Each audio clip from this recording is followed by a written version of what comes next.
wherever we go, to bring the light into the dark world, to be an influence in this world, to bring peace wherever there is trouble, and to bring light wherever light is needed, by our words, by our deeds, by our very presence, by the way that we are.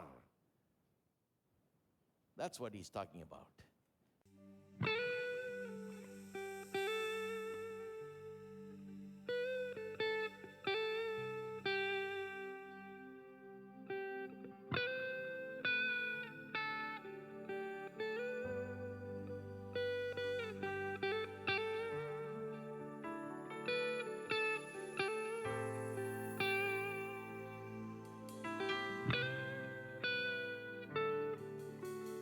This is my desire, to honor you, Lord, with all my heart. I worship you.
Sam Chelladurai invites you to a special pastor seminar at AFT Chennai on the 20th, 21st and 22nd of January 2016 from 9 a.m. to 5 p.m. Please note that all messages will be in Tamil only. Prior registration with a fee of Rs 700 is required. You can register online at www.refsam.org or you can call us at the numbers on the screen. We look forward to seeing you there.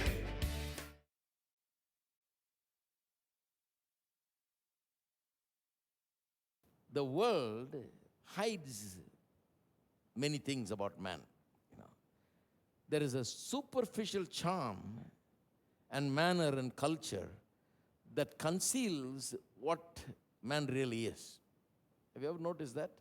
Superficial charm and culture and manner that conceals what man really is. You want to know what man really is? Listen to two people talking. Two people meet and talk.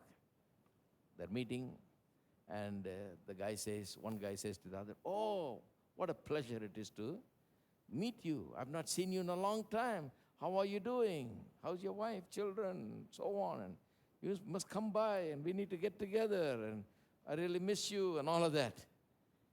He shakes his hands, smiles nicely, talks these wonderful words, and then he leaves and goes 10 feet away and listen to what he talks about that man. Listen to what he talks about that man. You know why that is? Why we call people decent is because we have been so taught to behave decently.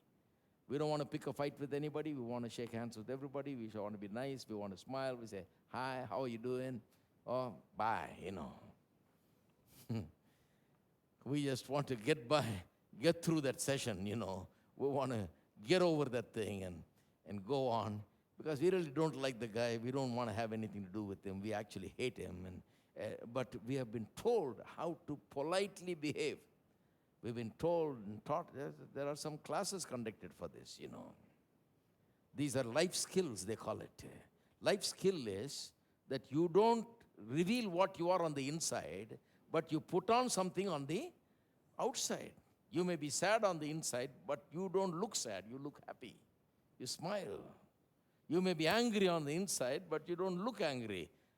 You put on a show that you are a calm person. You may hate a person on the inside, but act like you really love a person. This is life skill, it's called. There are people that go to universities and colleges and learn this and teach it to people, that you got to, it's a makeover outside. Have you heard of the image makers? They take a person and project a certain image about that person. That image that they project about that person has nothing to do with the person. You'll be surprised. It has nothing to do. You can take a person that's so dumb that doesn't know anything and project him as a brilliant man. The most brilliant man in the whole world. Extraordinary mind, and so on. And you can take the most brilliant man in the world and project him as a dummy. And there are people that are trained to do that have companies to do that. Their business is to project a certain image of a person. What kind of image you want? How do you want to project a person? Now, the world has become more and more experts in that. We are experts in covering this stuff, covering the real us, real you, and projecting what is not real. But the Bible is uncovering the real. That's the problem with the Bible. It's like going to the doctor and he scans you, You can say, I feel fine, everything is fine, but he says, lay down here, we'll scan you. And the scan shows everything that you can't see from head to toe. Then they see there is something big like this there inside. You didn't even know,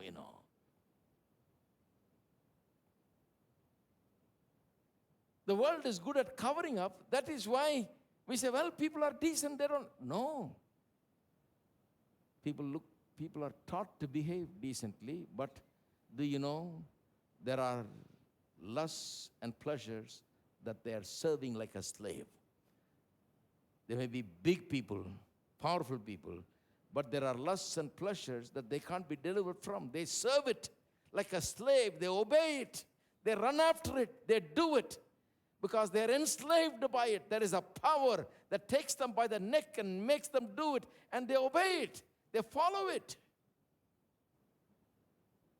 They can be big, but they are slaves. We know nothing about it. You say, well, decent person. Of course. They're not going around doing it in front of everybody, They're not exhibiting all these things. We are told not to exhibit those things. We are told to exhibit only a good picture. That's the problem. But the Bible is not about exhibition. The Bible is reality. The Bible says the problem with man is this. You see, this is the problem. You come to the Bible, you get the real answer. But people don't want to see the real answer, Two people are fighting at home, husband and wife fighting, pots and pans are flying. And then you ask them what the trouble is, they say, the thing is, brother, she's actually a nice woman. And the woman also says, he's actually a nice guy, there's nothing wrong with the guy, he's a fine guy, really. Then what's the problem? We have an aunt 500 miles away, brother. That aunt is doing some witchcraft. That aunt is doing some witchcraft. From there, she makes us throw all these pots and pans at each other. She makes us fight all the time. Because of her, we are suffering so much, brother. And there are brothers and sisters available who will come and fast and pray for you so that they can get rid of that till 3 o'clock in the afternoon, then fry some fish and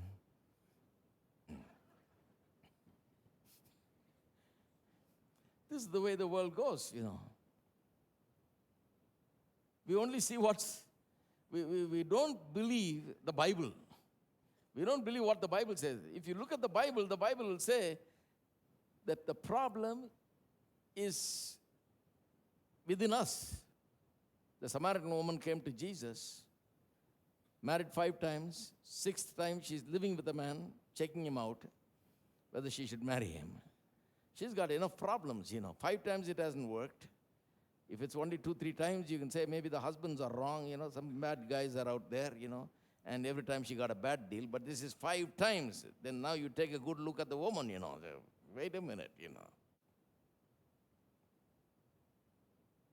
And 6th time, she's now trying out, but she's coming to Jesus and talking all theological problems. You say you must worship in Jerusalem, but we worship here. Which way is right? In this mountain or that mountain? Very important question, But Jesus got right down to the point. You read that story, very interesting. Jesus, he gets right down to business immediately. No pulling punches, no beating around the bush. He says, woman, give me something to drink. Why? Because he wants to logically take her to a place where he can talk about this insatiable thirst that's been killing her, destroying her life, making her go from one marriage to another marriage, to another marriage, to another marriage, to another marriage, ever failing in everything that she puts her hand to do. Why? Because there is this dissatisfaction deep in her. That's a problem. There is a difficulty within her. There is some difficulty within her, and she's not able to face it. She doesn't need theological discussion. She needs somebody that can fix the problem. So all these makeover people, image makeover people, they'll tell you to cover it. They can teach very well to cover it. But you give them a person and tell them to change him, they cannot change him. They can cover what he is and show something else outside. But they cannot change that person's slavery to sin and pleasures and all kinds of things. They cannot change that person's envy and all of that. They cannot change that person's character. Cannot. All right. So a person in darkness is like this. More about darkness. When he's in darkness, the Bible says, in verse 11 it says, that person doesn't know where he's going because he is blind. He doesn't know where he's going. Let's look at how he doesn't know where he's going. It means that this fellow is controlled by the darkness. If you're in darkness, you really don't know where you're going. That darkness is controlling you. Now you're afraid. Now you don't know. Now you're taking every step hesitantly. You're unsure. Your whole life is uncertain. Everything is unreliable.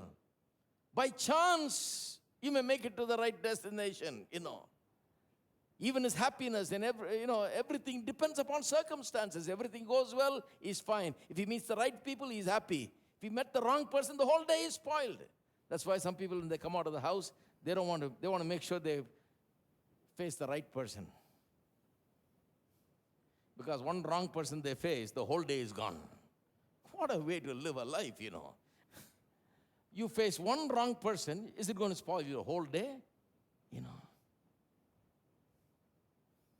I remember one guy, a black cat ran across the street from, when he took his car, he stopped and went inside a house and had some water and then came and took the car again. He said, what's the matter? Because the black cat came, So how does going inside your house and drinking water change everything? That means I didn't start then, I'm only starting now. For me, that's very complicated, difficult for me to. This is very easy, my friend. This is so nice. That is messing me up. I just can't live like that, How many glasses of water should you drink to make sure that should you not have at least 2 samosas to make sure that this is when you're leaving? Or should you have an idli and sambar also? Too complicated. But the Bible is like going to a doctor, a good doctor. He'll tell you exactly what the problem is. He'll do a surgery on you, remove that thing that's torturing you and killing you. And a few days you'll be in the bed, then go home and live a life free and have the liberty. When you come to Jesus, my friend, you come to the best healer there is. He will show you what the problem is. You can get rid of the problem. Go home and live your life. So the darkness controls him. He doesn't know where he's going. He's governed by it. His happiness is governed by it. His life is governed by it. His day is governed by it. Thirdly, Still talking about the unbeliever, description of the unbeliever, is blinded in his eyes. That means he doesn't know the true nature of life. He doesn't know what life is. He doesn't know what man is. He doesn't know what life is. He doesn't know what sin is. He doesn't understand Jesus. He doesn't understand the gospel. He's blinded. Blinded means he cannot see these most important truths. What is man? Who are we? Where did we come from? Why are we here? Is there a God? What is he all about? Who is Jesus? He knows nothing about it. He doesn't know that this life is going to end, and when it ends, he's going to go to another place, and one day he's going to stand before God in judgment, and this judge is going to require of him answers as to how he spent his life and the good gifts he gave him. Did he glorify God with it? Did he do what God wanted and willed?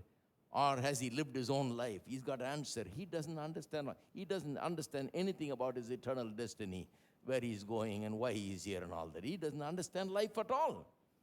He doesn't see the whole point of living. He just goes through life every day without even understanding why he's here, where he is from, and where he is going. What is the meaning of this life? He doesn't understand. He's blind. That's the person who's blind, my friend. Then fourthly, the unbeliever is a stumbling block. It says that here in verse 1 John chapter 2, in verse 10, I think it says, chapter 2, verse 10, he who loves his brother and abides in the light, and there is, loves his brother abides in the light, and there is no cause for stumbling in him. This is talking about a believer. It says there is no cause for stumbling in him. That means with an unbeliever, there is always cause for stumbling in him. So he's a stumbling block, I would say. What do we mean when we say is a stumbling block? Because of this unloving spirit that he has, this lack of capacity to love and walk in love, everything he comes into contact with is going to cause him to stumble. Because he's an unloving person. He causes others also to stumble, Because of his unloving nature, he's always finding problems, always finding troubles. Have you ever seen people? Wherever they go, there is trouble. Whatever they do, there is trouble. Wherever they go, whatever they do, there is trouble and problem. I remember a long time ago, I knew one fellow. He went there somewhere and got good beating somewhere. And he came home, and I thought everybody will be very sorrowful about how this guy had been treated, and they'll go and see why this happened and so on. But everybody said, you know what everybody said? Everybody that worked with him said, we wanted to do that to him. Somebody else had done it. We are happy. You mean to say that? I said, you mean to say that this guy is doing like this every day here?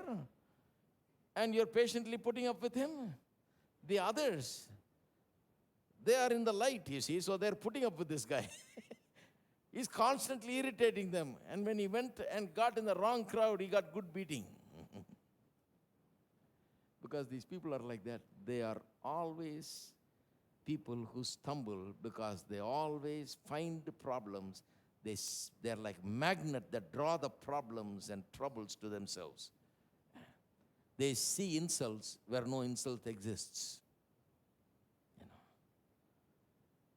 They're offended by every little thing. And when you have such a person, have you ever met such a person? You all look like you don't meet people like that.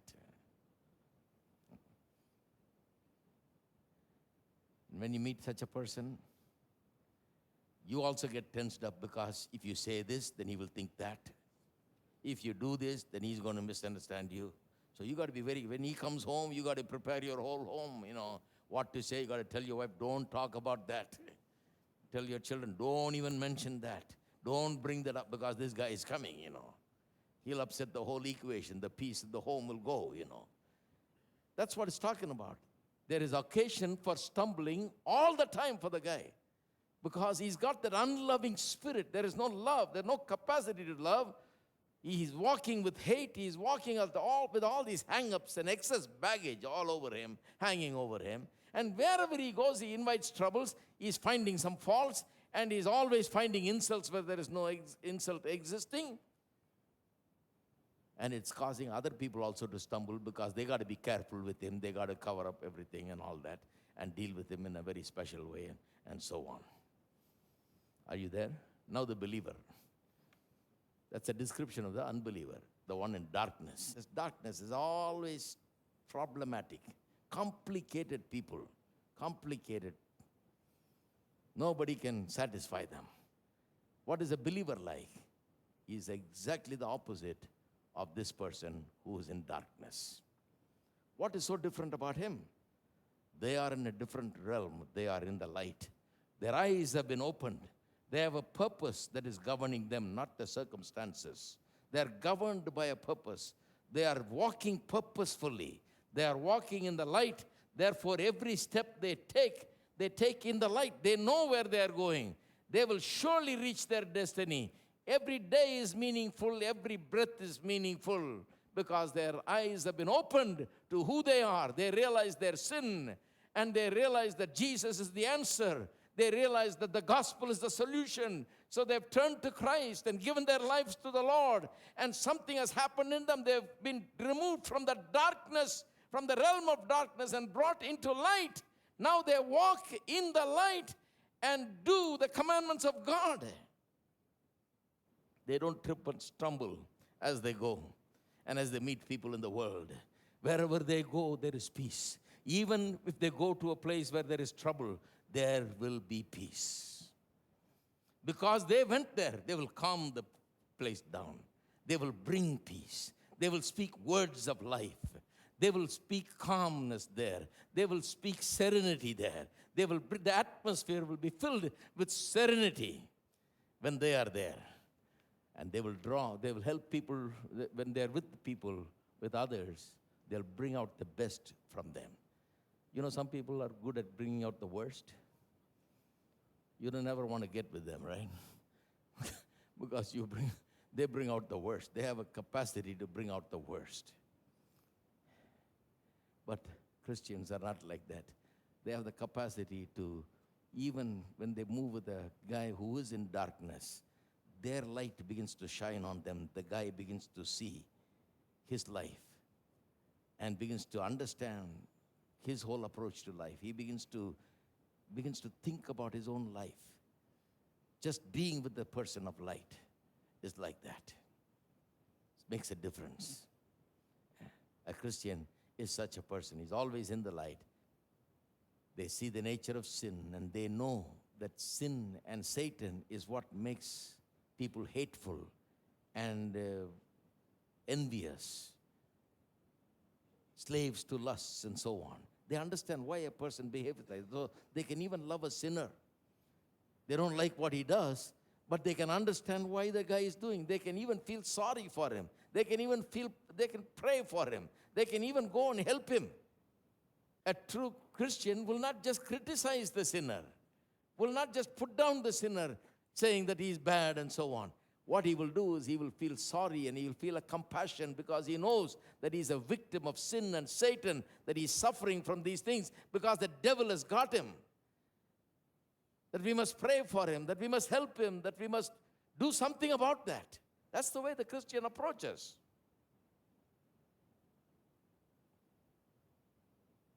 He knows that he's been like that, but now he's changed because of Jesus Christ. If it was not for Jesus, he'll be just like him. And so he reaches out to him. That's what a Christian is all about. And as such a person, God has put you and I in this world, in this dark world. In the midst of darkness, God said, you are the light of this world. You stay here, he said. Right? When he prayed, he said, I'm praying, not that you will take them from this world. Have you read that? In John 17? Some people haven't read that. They're praying to go. He said, I'm praying not that you will take them away from this world, but keep them here. I believe in that prayer. So I've decided to stay as long as possible. Keep them here. To do what? to shine the light of Jesus Christ wherever we go, to bring the light into the dark world, to be an influence in this world, to bring peace wherever there is trouble, and to bring light wherever light is needed, by our words, by our deeds, by our very presence, by the way that we are. That's what he's talking about. When you see such a person, that is proof that he is born again. Not just a member, he's born again. Not just baptized, he's born again. He's got new life. He has Jesus. He's got this new life working in him. And that is a Christian. Give thanks to the Lord, our God and King. His love endures forever.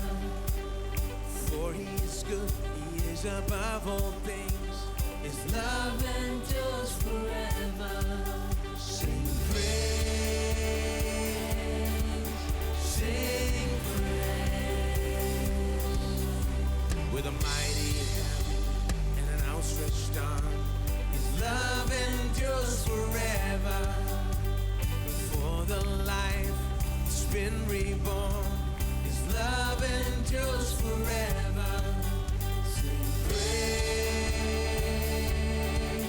sing praise, sing praise, sing praise, sing praise. Forever God is faithful. Forever God is strong. Forever God is with us. Forever and ever. Forever God is faithful. Forever God is strong. Forever God is with us. Forever and ever. Forever.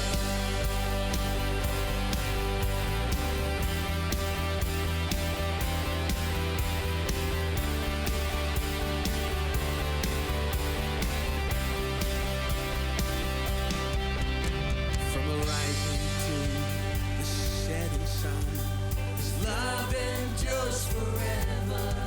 And by the grace of God, we will carry on. Everybody. His love endures forever.